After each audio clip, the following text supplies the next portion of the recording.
Hello and welcome to another League of Legends commentary. Alright Lily, let's get this started off. This is played around 2300 ELO Diamond. It's not quite the top in North America, but it's pretty close. We have one person from LCS here. 30 seconds until the They're minions spawn. Resh, Andrew, who played on an LCS team. So, very good player here. And the rest of us are, I guess, just random people who also play at Diamond. I'm playing Fiddlesticks here, as I've been playing him quite a bit recently. If you guys have any suggestions or comments on what sort of replays you'd like to see, like if you want me to do some LCS games or Minions have specific spawned. champions or anything like that, then I'd be happy to do that. And I'll just give a breakdown of what their team's trying to do on both sides. They have Unamumu. He is a great initiator. He uses his bandage toss, which is pretty long range stun, to get into the middle of the team, and then he uses his ulti and his AoE, his W and E, sure AoE. So that's his role, to get in the middle of the team fight, stun everyone, lay down some AoE damage. They have another good initiator, a Thresh. If he can get a hook off, and it's on the right person, it could be a good kill. Basically, anyone on our team is a good target for him, so he's going to be great this game. He can land his hooks. Except maybe Riven. If Riven gets really fed, putting him into the team is going to be inadvisable. Mordekaiser, he's good at dueling, and he does a good amount of AoE, so he's pretty good at team fights and dueling. But he doesn't have any CC, so he can't really secure kills very well, so he's not a good lane to gank for. So if he's ganking someone, he shouldn't be ganking mid for the most part. They have Lee Sin, good jungler. He's very tricksy. Oh, sorry, he's not in the jungle. He's top, but also good top laner. He's very hard to pin down and kill. You can bait out stuns and stuff like that, and he can dive onto your champions pretty easily. Fortunately, I got my red stolen. I did buy a ward, but I didn't think Amumu would steal it. It's always good if you think that he's gonna steal it. You can buy a ward with this build, which is awesome. If you get the Doran's Ring now, and put it down, and I think basically you can really just win the game right there often. Like they'll try to steal it, and then you have the ward there, so they usually just die when your team comes. Alright, so I've basically just described what their team does. You know, they're going to try to get some good initiation and CC down with Mumu and Thresh, and then Lee Sin can, you know, dive on or focus down anyone he needs to on our team. So like if we have one fed member of our team, he can just go on them and, you know, kick them away. He can kick me away, things like that. He's like a utility based hero. And then Graves is just their AD carry. It's just standard AD carry. AD carries are all.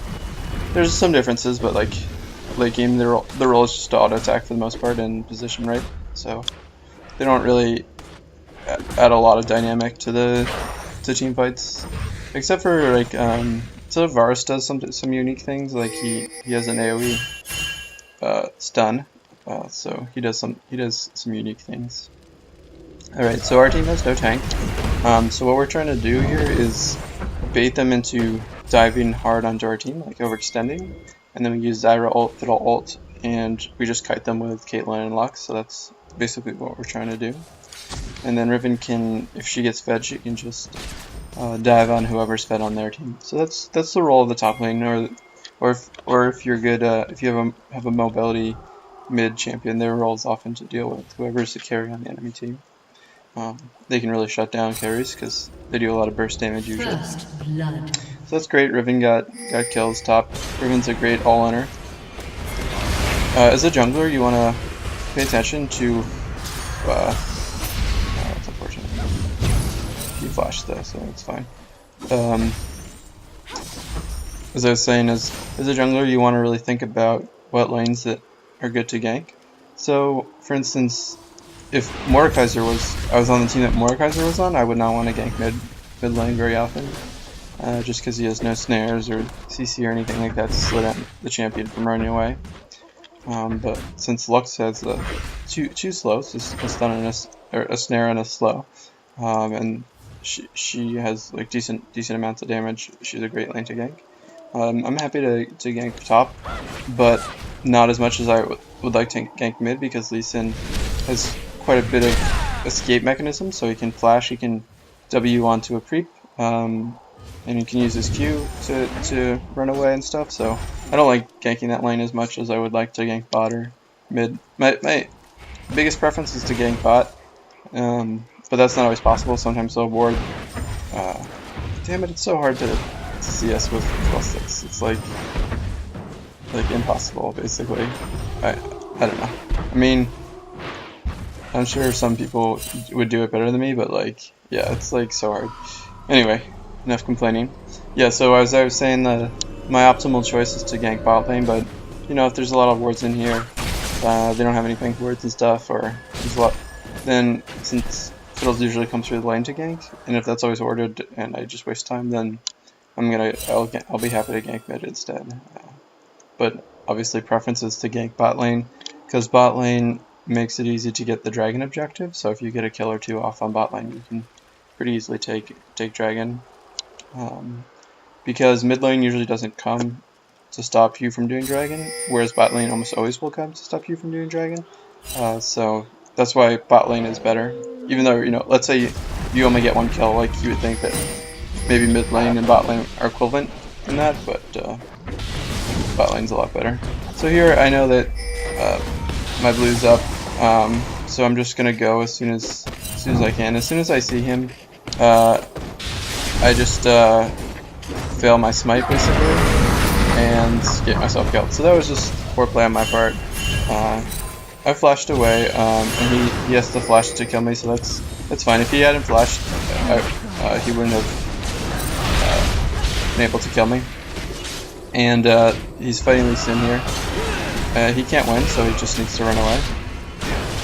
He should be able to. Oh no, yeah, he just messed up a little bit. He almost got away though. So, oh, okay. So, nice moves by Lux, saving our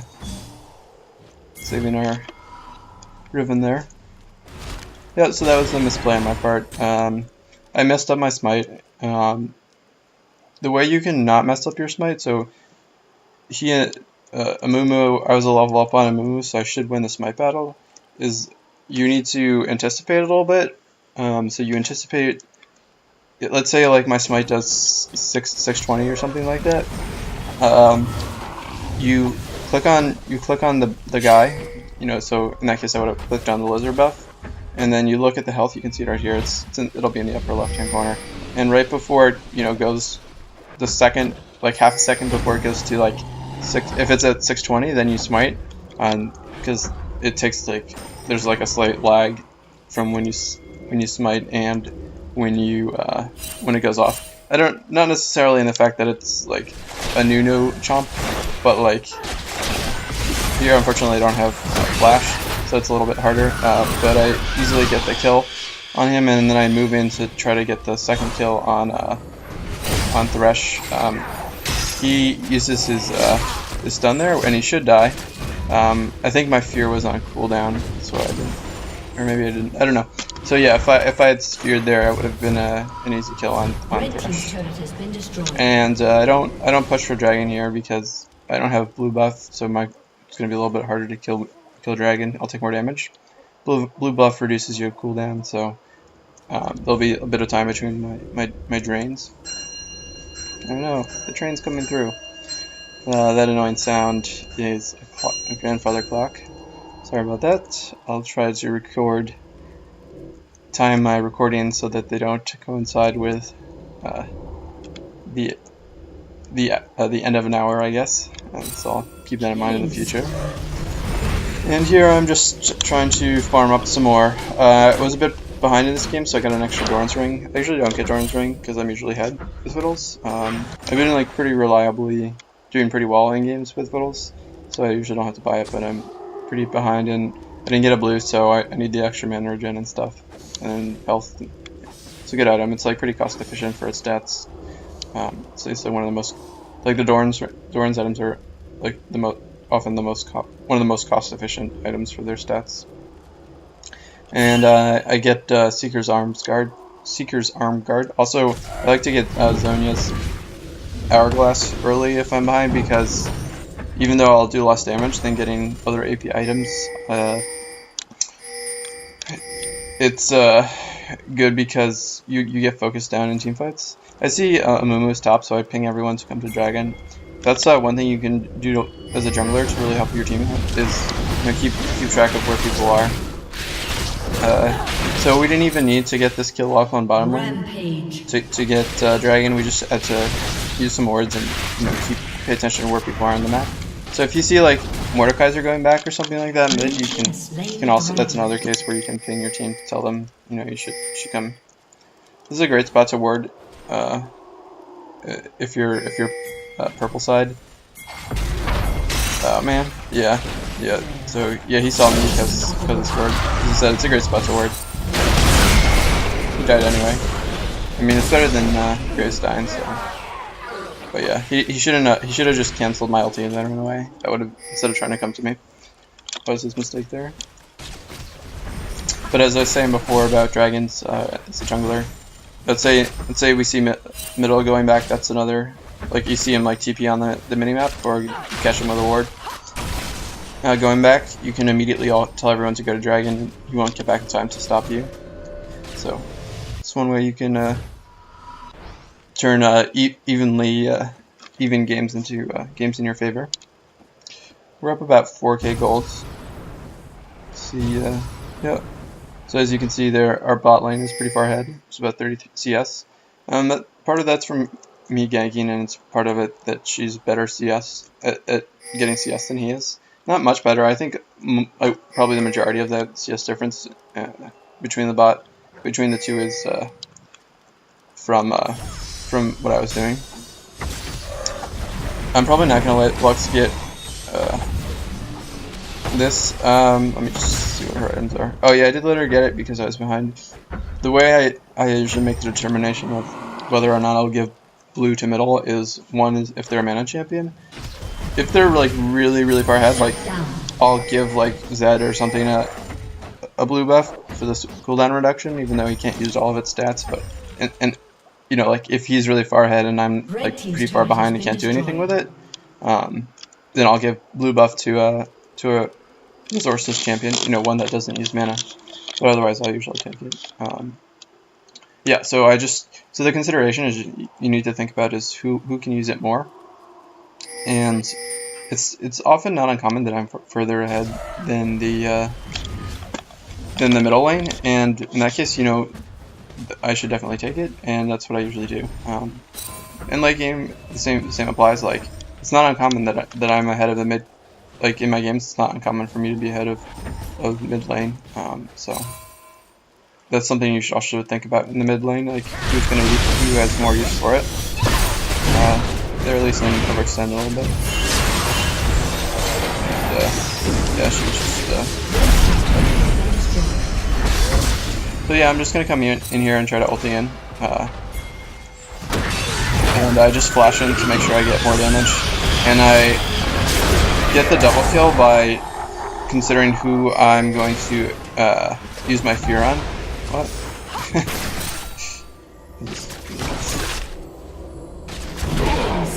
Yeah, good job. Yeah, so Graves, I guess, wanted a kill. That's something you should really make sure you don't do as a. Here, I could have helped, but there's no reason to come to go help him. That's really something you should consider as the AD carries. Like getting kills is good, and maybe if there was like he's gonna get a shutdown or something, it would have been worth it. But Lux only has like 2 kills and 2 deaths, so there's no way you're gonna get like 600 bonus gold, obviously. But yeah, like so it's, even though like him trading, like sometimes it's okay to trade, but like for the most part, if you're the AD carry, it's not worth trading, because it's not that just that you're missing. It's not that you just like get you get gold and he gets gold. You're losing a lot of gold from CSing, and it's really important for the AD carry to get gold through CSing. So that's why I don't think trading your life for the AP carry is really worth it. If you're the AD carry, unless you're getting some other benefit out of it, like a shutdown streak or getting the buffs off him or other things like that. Alright, so I finally caught up a bit in this game, and I got the needlessly large rod, which gives tons of AP, so that's a great item. And now all my spells are going to do lots of damage. After I get the rod, I think the most important thing to do with Fiddles is get to level 2 ulti, because it'll really enhance your damage. I like getting the Seeker's Arms Guards and needlessly large rod are two things I really like to do. And then I think it's good because it gives you a bit of flexibility, and you can get here I just run at him. That's one thing you can do. And I use my drain. If you spam, you should as Fiddlesticks, it's a little hard to time, in your head exactly when drain is coming up. So just use Smartcast, hover over him, and spam W, and that way you can get it as soon as it's off the cooldown. I think it's saved my life quite a few times doing it that way. Just spamming W or Q or whatever you need for your cooldowns to come up. So like if you use your combo, let's see, you can look at the cooldowns. So cooldown 5.76 seconds. Cooldown for this one is like 12.5 seconds. So it's basically you hit your Q W E combo. You spam W on him. This is the way to because Fiddles is really hard to kill unless they have Ignite. So you can usually actually survive with almost no health with Fiddles, which is awesome. Time Dragon here. Let's point that out before I continue. Which is very important to do. You can see we all gathered here. We secured this objective for free, no contest. So that was great. But yeah, so as I was saying before about his very high survivability, and the way you combo this, what you do is you use your QWE combo, and next you just spam W until for the first. So you spam W after it comes off. So that's your second time. So then the next thing that's gonna come is Terrify. So you just spam Q. You keep tapping it until it comes up, and then you go back to spamming W again. So that's how you can really survive a lot more than you would have think, just by spamming keys. And this sort of lets you cheat reflexes. It's really hard to have the reflexes to time it exactly right, and you can do things like that to really cheat the cost of, or I mean the if you have slower reflexes, or if you're not paying attention, or other things like that. So I think here, since we're so far ahead, you can see we're about 8k gold ahead. I probably will get Zonia's, but it's fine to get not Zonia's. I mean, I probably will get I don't know, I get that. That's pretty dumb. Yeah, so they're just diving us. You shouldn't, you do need to make risky plays to catch up when you're behind in games, but don't understand too that if you dive them, then you're gonna get even further behind. Here I just try to get the kills here, and I give them a shutdown, so that's not worth it. That's something that I do, and I notice a lot of people do too. When they're far behind, they'll make plays like that. You will get a kill usually if your head diving, tower diving, and flashing for no reason. But it's just not worth it. If you're giving them advantages to catch up in the game. So we're just dying here for not a lot of reason. And the way you win games is you just be patient and just let yourself finish them out. So he's fighting here. Again, he shouldn't be doing that. Just dies for no reason, basically. And yep. So I'm just waiting for items, I guess, and I go ahead and get Zonia's. I think Death Cap would have been fine here too. I guess as I said, we're about 9k gold ahead, so I don't really need to worry about them, killing me too much, because if they try to focus me too much, they'll just the rest of our team can easily burst them down and kill them. And we're giving here, as I said before, you need to like just be patient and like let yourself win games. You know, you don't need to do risky stuff when you're ahead. You know, you like slowly finish them off. It's like a boa constrictor. You know, like the boa constrictor when he catches his prey, he doesn't need to like go all like spazzy and like, you know, try to like do some acrobatic insanity. You know, he just like slowly squeezes them and crushes them to death. And so I guess it's really the same in League. You know, if you catch the other team and get ahead, you know, you just let yourself slowly, you know, get the victories, take objectives, take dragons, take barons, ward everywhere, you know, get it oracles, and then slowly push down inhibs, and you'll win a lot more games that way. Like, I'm sure everyone that has watched this game has had plenty of games that have been, and these are like the most frustrating games, you know, that where you're ahead and your team and yourself too probably throws away that lead, and that's really frustrating. And if you can just let yourself be patient and finish out games like that, then that's really helpful, and it'll improve your win percentage. Like, you don't need to be like the most amazing. Like, I don't need to be the most amazing Fiddlesticks players to get to Diamond, and I'm definitely not the best Fiddles players in America, but I'm probably like in the, you know, in the top 10, top 20. And like the reason I'm good isn't decent kick. Yeah, that kick was really good, and I should have. So what I did wrong there was I should have. When he kicked me, I needed to run back into the middle of the team. And Blue team's turret has I didn't do any destroyed. damage with my ulti basically, so that was the problem. So I just like got kicked away. I got like kicked over here, and I didn't have flash. Let's see, flash was down, so I couldn't flash back in. But I needed to just run back in instead of trying to use like my Q or my E or anything like that. So that's a common thing that I do wrong when I play Fiddlesticks is I ulti in. You know, let's say I get like a good ulti off, but like they like run away or like. This guy should die. Yeah. Exhaustic. No. Damn it. Oh yeah. You almost got him again. I mean, it was pretty obvious like what Grace was trying to do there. But anyway,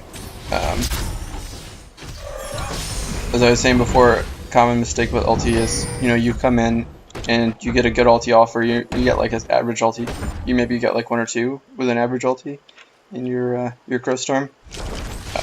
But to make it a great ulti, you need to move, and really, the first thing you need to consider is positioning for this ulti, and then worry about doing your combo or using Zonias and stuff like that. So make sure you do that first. This guy should be dead here. We're a little hesitant to face check though, just because it's not, I think, a great idea. And there I get a nice silence off of them. I get a nice Dark Wind, basically. Gets full damage, and this guy should be dead too. I don't know what he's doing.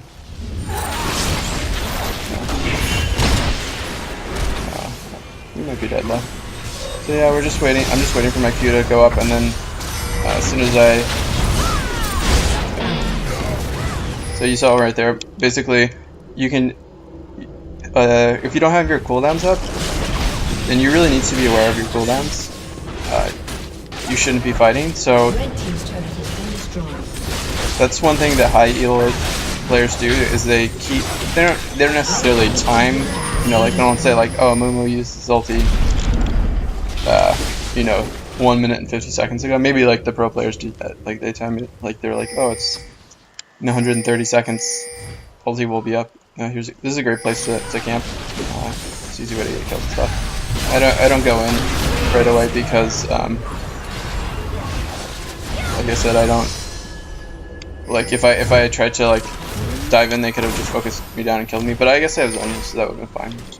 But yeah, like as I was saying, like if you see an enemy team waste their cooldown, then you should know it's okay to fight.